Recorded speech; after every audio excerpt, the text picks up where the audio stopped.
Yeah, all set up. So let's get this started. So I'll be talking about this thing called Houdini, and okay, yeah.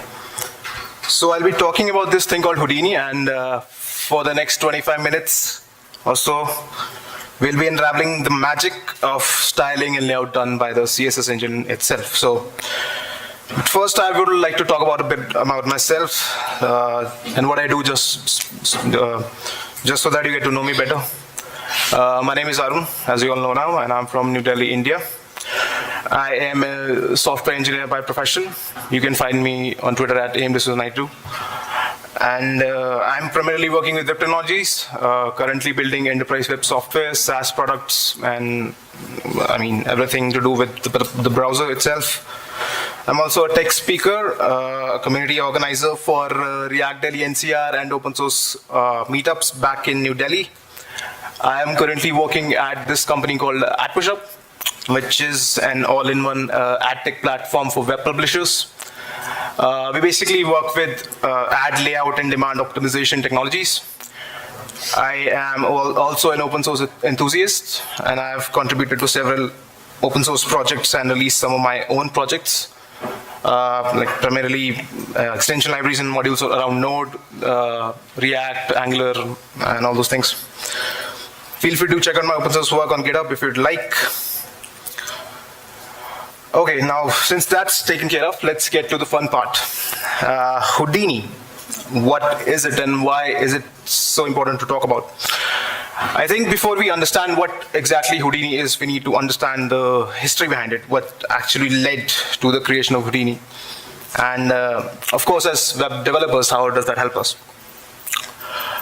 Before we begin, I want to know how many people have heard about Houdini or maybe have experimented with Houdini before. Anyone? I see, yeah, one guy, two guys. Okay, this is going to be interesting. So if you look at Houdini itself, it's not just about CSS or writing better UI. It's about its connection with JavaScript that makes not just developing and extending CSS, but the web a complete experience, and we'll get to it. Okay, first, let's travel back in time to 1994 when the W3C was formed. Now, more and more people were getting involved with the web, and as they did, they started bringing in new ideas and suggestions to improve the web. Within a year or two, JavaScript and CSS were released, and the web seemed to be growing at an extremely rapid pace. With this feedback cycle in place, there was a need to keep the process stable. So the W3C was formed. And its job was to make sure that the web remains built on open standards. A lot of things happened in between 1995 to 2007. The DOM was introduced, Ajax came into play and made possible the development of truly asynchronous web applications, and of course propelled Web 2.0. Developers started innovating and creating their own solutions in the form of common libraries and tools, such as the very popular jQuery library by John Resig. And then in 2010, Remy Sharp introduced the idea of polyfills. So the whole game was dramatically shifting. Backward compatibility was and has been a huge deal for us. Keeping that in mind, developers started using and developing polyfills. But as the web grew more and more, there was a feeling of disconnect and dissatisfaction among the community on how these web standard bodies were prioritizing new features. And that's what led to the creation of the Extensible Web Manifesto in 2013. So the Extensible Web Manifesto aims at creating this virtuous feedback cycle with developers having the ability to experiment and polyfill standards, so as to provide useful testable implementation and gain some insights out of it. And the Extensible Web Manifesto has been signed by some of the most notable members of the community, including Brendan Eich himself, Yehuda Katz, Alex Russell, and many other people. And for the past couple of years, the community and the standard bodies have been working really hard on projects, building transpilers, providing early access to ECMAScript features, and in general giving the developers the freedom to build new specs and proposals. And obviously, in order to understand this, developers need to understand the underlying magic or the underlying browser features. Because if you look at it, most of the web is high level, right? And it's extremely hard to polyfill these new features or even implement new specs out. That's the reason why the Extensible Web Manifesto also argues that the standard bodies should also expose and explain the underlying browser features or the low-level capabilities of the platform. This obviously leads to quicker feedback by the community on newer APIs, quicker bug fixing, and overall streamlining of the entire standardization process. Now, taking this further, what if we were to polyfill a new, say, ECMAScript feature? Can we do that? Of course we can, right? I mean, how many people here have been using the latest browser features since, when ES6 came out? Yeah, that's the whole point, like a lot of people. I mean, that's how flexible things have become. Instead of waiting for browser vendors to implement features, developers themselves can innovate and experiment with new browser features. But what if we were to try out maybe a new type of a CSS layout? Can we do that?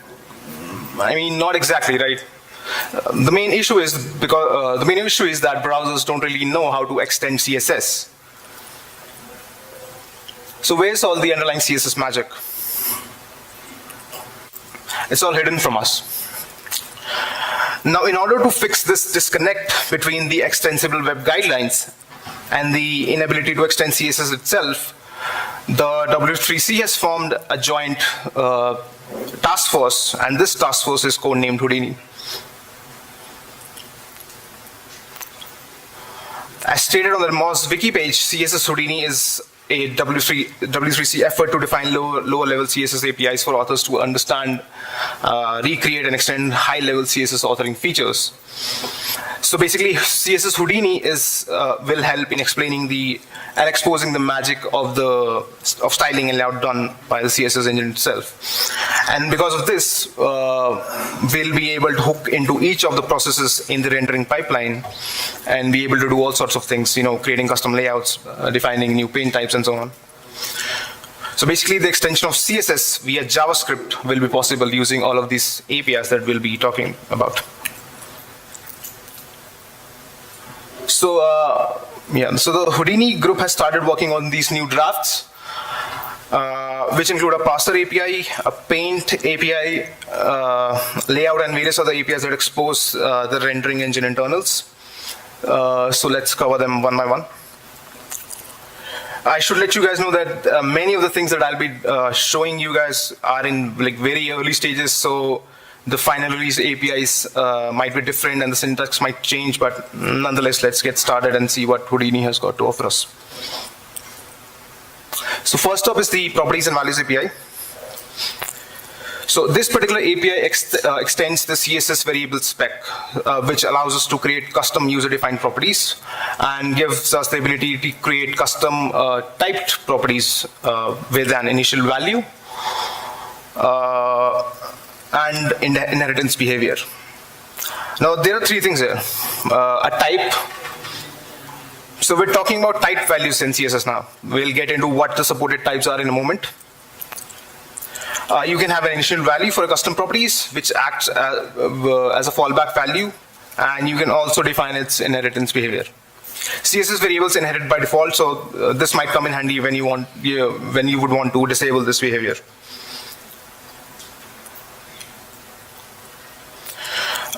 This is what it looks like to register a new typed property. You give it a name, the syntax is basically the type, and the initial value. The inheritance behavior is an optional property.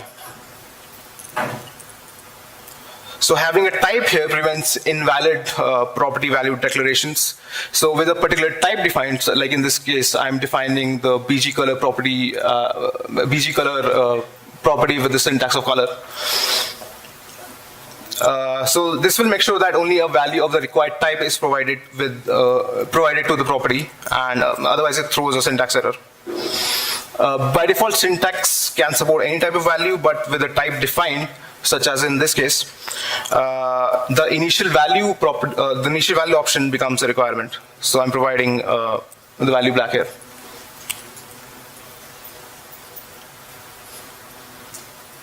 So here's a full example. We use the same BG color property with the type of color defined with an initial value of black, and set it as the background color for the .thing class using the var keyword. Overriding the default value is also pretty straightforward. So simply redeclaring the custom property with its new value will do the job. Now the background will be colored green. A thing to note here is that all registered custom properties are bound to the root scope. So overwriting a custom property's value like this will only have its effect on the current element scope, which is .thing in this case.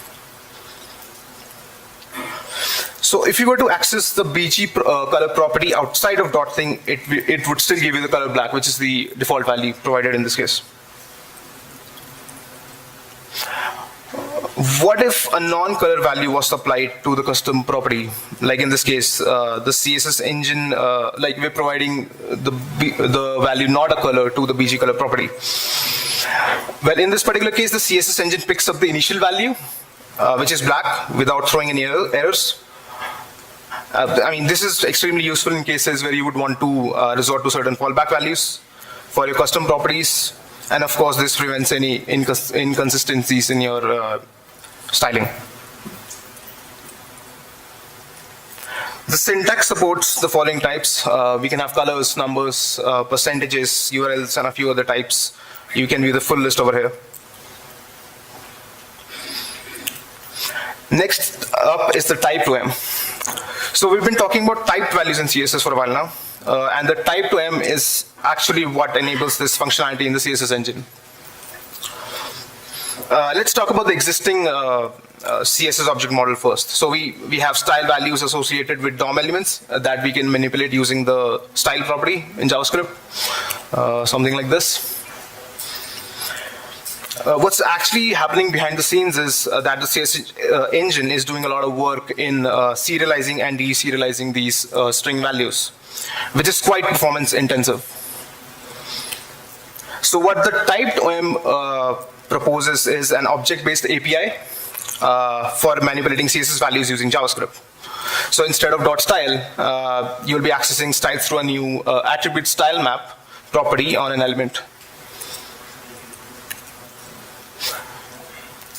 I know this API seems quite verbose, but it comes with a lot of benefits.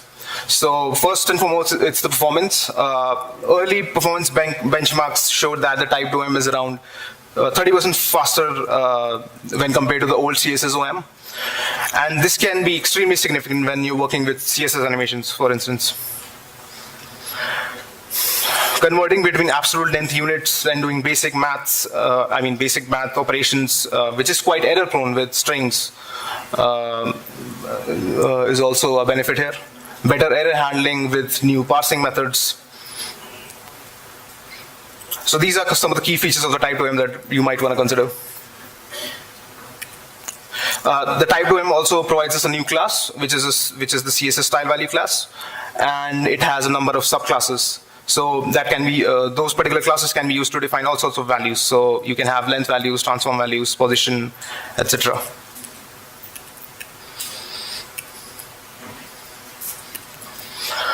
There's an open source polyfill available for the type to M. You can probably check it out if you want.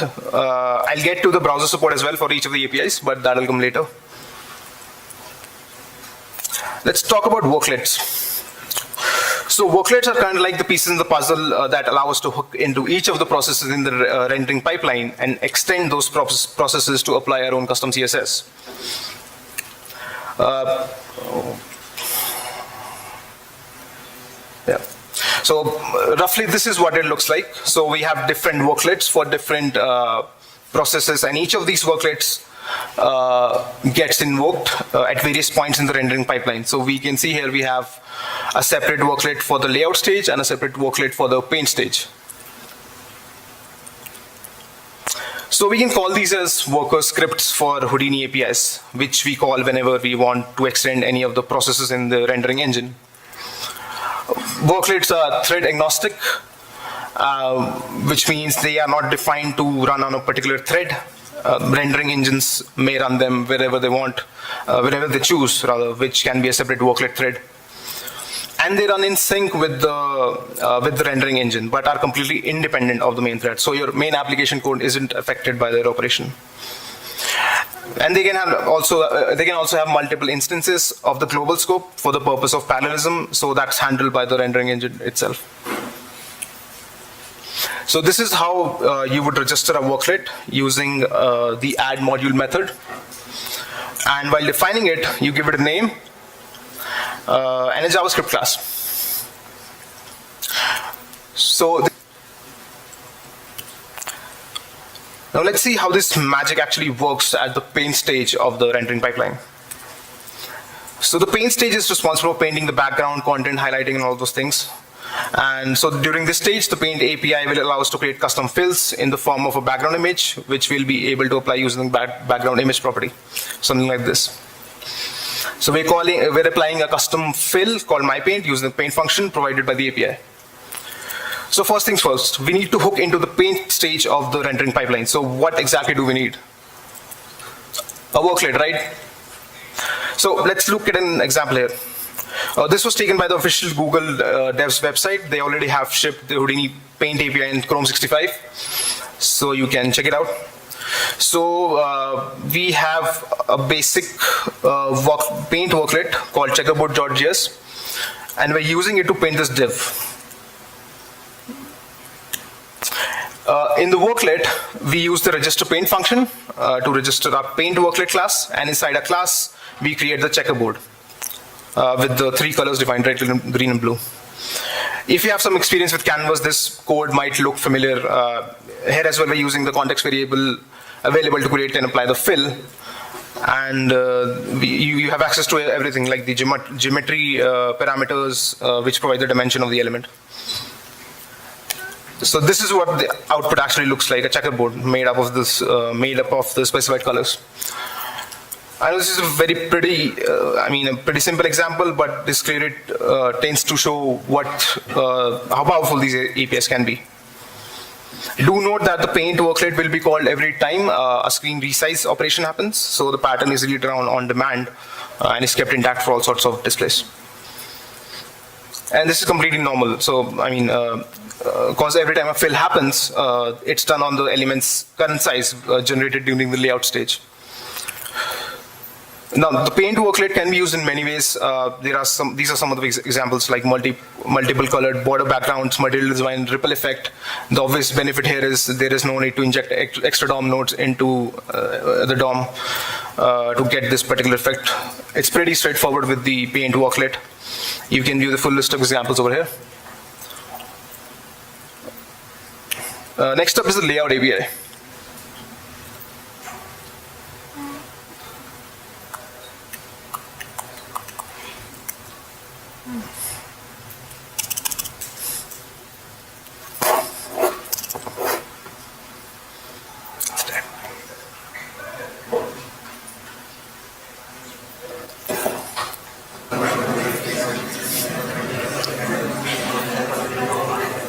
Yeah, okay, so sorry about that. Next up is the layout API. So the layout API gives us the layout worklet. So we can hook into the rendering pipeline at the layout stage and create our own display types. So this API is quite exciting because this is what would enable us to create those rich masonry layouts. Those Pinterest-like uneven stacked cards. So first, let's understand what the layout state does. So it's responsible for generating and positioning fragments from the box tree. So the box So the box tree represents the formatting structure of the rendering document, and within that structure we can have multiple elements or pseudo elements. So something like this. So each of these elements can have multiple fragments. Fragments are also created for each of the pseudo elements within the box. That's why we see a fragment highlighted by the white outline for the first letter pseudo element. Now the layout API gives us the ability to create our own display types with respect to this box structure. This is what it looks like. We have the parent element. The current element is the element on which we are applying the layout on. And then we have the child element within the current element, which further contains our child fragments. So the access to the child elements is important here, because obviously we need to arrange the elements and the fragments in them. Let's look at the worklet now really quick. So we have a few static functions over here. Input properties help us fetching the value of the current element, like we saw in the paint worklet example. And there is another static function called children input properties, which gives us the property values for the child elements, like the like what exactly is the layout like? Is it boxed or inline or whatever? And then we have two generator functions, intrinsic sizes and layout. So the intrinsic sizes function allows us to figure out what the max or min size of a block is, so that we can place our elements accordingly and don't waste any space available. And the layout method actually defines how the elements are to be arranged by our custom layout. So we create a constraint space, which is the space available to us by available to us to place our elements. We position the fragments and resolve the block sizes to finish up the arrangement of the blocks. So this particular example was taken from the official docs. So the example here aims at stacking all of the elements on top of each other. You can't really play with it at the moment. It's a pretty vague API. None of the browsers have got it implemented, but it's extremely promising. I mean, imagine writing a performant masonry layout like I mentioned.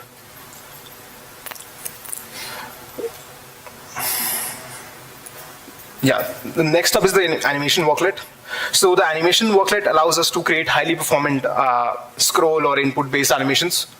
You know, things like sticky scroll, headers, parallax effects, and all those things. And all of this is done off of the main thread because we're using a worklet here. Animations running inside an animation worklet also expose the animation interface from the web animations API on the main thread.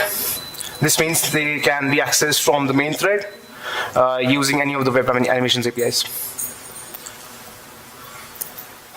This is a very simple example.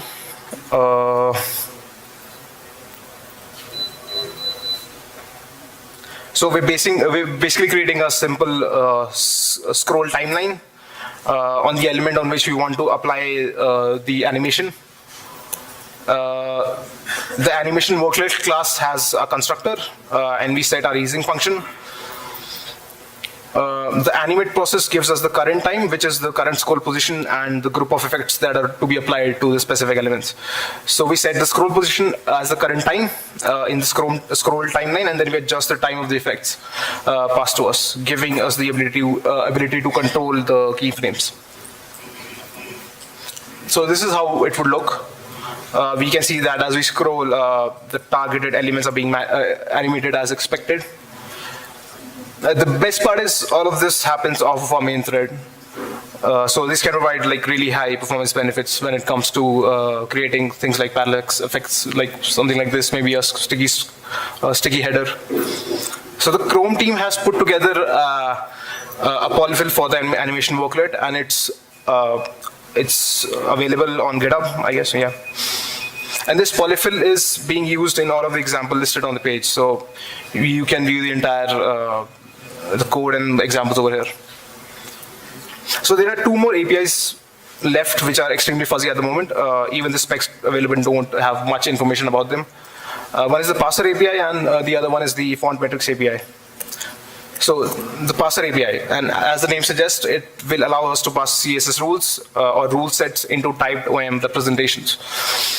So your string-based rules get converted into typed OM representations, and it might also have utility functions for passing entire style sheets Still very early stage, so can't say much about it. The last one is the font metrics API. This will provide basic font metrics or font-oriented information of our document content, and will probably help us in creating some cool, drop cap effects or something like that. Now, getting to the main point, can we use Houdini today? And most of you might have guessed it. The answer is no. But it's coming soon. I hope it's visible. Yeah. So this is what the current situation looks like. The Chrome team is definitely pushing it forward. The Chrome team, as you can see. Currently, you can experiment with the properties and values API, the layout API, and the animation worklet, which are available behind the experimental web features flag in Chrome Canary. So you can go to Chrome//flags and enable the flag. As far as I know, I think it's available on Chrome stable as well. Again, behind the same flag. A fully functional Paint API was released with Chrome 65 and Opera 52, as well as Type2N was released in Chrome 66. The rest of the APIs you can't really fully use right now. Clearly no signals for the parser or the font metrics APIs by any of the vendors. Few other browsers also seem to be catching up. Well, kind of. So we might see some of the APIs being implemented by the few other browsers. Not really sure about the timeline. Be sure to check out ishoudinireadyyet.com to keep yourselves updated with the status of the APIs. With that being said, I think Houdini is going to offer us lots of capabilities to truly extend the rendering engines, and maybe help us coming up with really amazing tools and patterns that will facilitate the development of truly rich experiences on the web. And with that, thank you.